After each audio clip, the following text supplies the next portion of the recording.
ఇక cross voting పైనే కమలం ఆశలు. హైదరాబాద్ ఎమ్మెల్సీ ఎన్నికల్లో బీజేపీ ద్విముఖ వ్యూహం. జిహెచ్ఎంసీ ఎన్నికలకు ఇక్కడి నుంచే ప్రచారం స్టార్ట్ అవుతుందంట. ఇతర పార్టీల కార్పొరేటర్లు తమతో టచ్లో ఉన్నారని చెప్పేసి మైండ్ గేమ్ ఆడుతూ ఉంది భారతీయ జనతా పార్టీ అంట.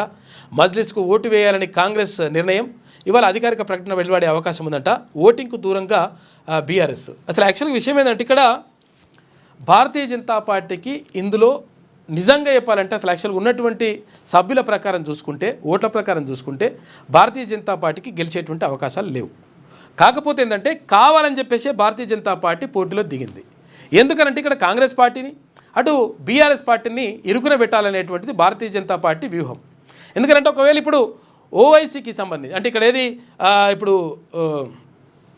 వీళ్ళు ఉన్నది కదా ఏది మజ్లిస్ పార్టీకి సంబంధించి కూడా ఏదైతే మజ్లిస్ పార్టీకి కూడా పూర్తి స్థాయిలో ఓట్లు లేవు ఇక్కడ.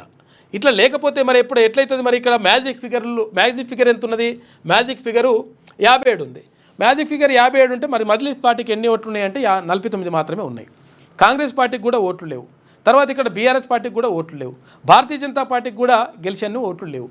మరి ఈ పరిస్థితుల్లో ఏం చేయాలంటే డైరెక్ట్గా మనం ఇచ్చేస్తే డైరెక్ట్గా మజ్లిస్ వాళ్ళు ఏకగ్రీవంగా ఎన్నికైపోతారు.